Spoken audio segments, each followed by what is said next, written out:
ఒకసారి అరేబియా ఎడారిలో ఒక అరబ్ షేకు తన ఒంటె మీద ప్రయాణం చేస్తున్నాడు.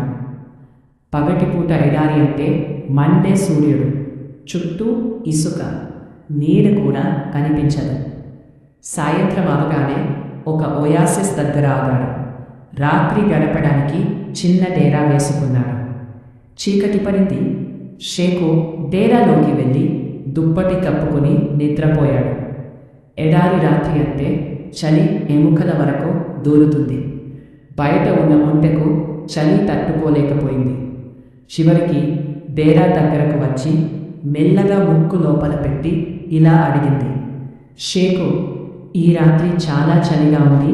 నీ అనుమతి ఉంటే నా ముక్కు మాత్రమే డేరాలో పెట్టుకుంటాను. షేకు జాలి వేసింది.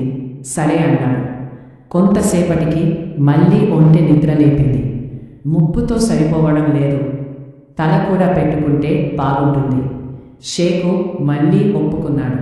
సేపటికి తల పెట్టుకున్నాక మెడకు కూడా చలి వేస్తోంది. మెడ కూడా పెట్టుకుంటానా? షేకు ఏమనుకున్నాడు? ఇంతే కదా, మళ్ళీ ఒప్పుకున్నాడు. అక్కడితో ఆగిందా? కొంచెం కొంచెంగా ముందు కాళ్ళు, తర్వాత ఒళ్ళు, డేరా మొత్తం ఒంటే ఆక్రమించుకుంది. ఒక్క మనిషి కోసం వేసుకున్న డేరాలో అంత పెద్ద ఒంటె ఎలా ఉంటుంది? చివరికి ఆ షేకుని డేరా బయటికి తోసేసింది. ఎంత అడిగినా, ఎంత ప్రయత్నించినా డేరాలోకి మళ్ళీ అడుగు కూడా పెట్టనివ్వలేదు. పాపం, మంచి చేయాలనుకున్న షేకు చలి ఎడారిలో ఒంటరిగా రాత్రి గడపాల్సి వచ్చింది. ఇదే మన జీవితానికి పాఠం. చెడు అలవాట్లు కూడా ఆ ఒంటె లాంటివే.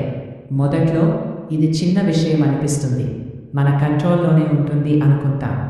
కానీ తెలియకుండానే అది పెద్దదిగా మారుతుంది, మన జీవితమంతా ఆక్రమిస్తుంది.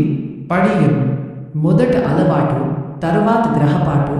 అందుకే చిన్నదే అయినా సరే దానికి ముక్కు దూర్చే అవకాశం కూడా ఇవ్వకూడదు.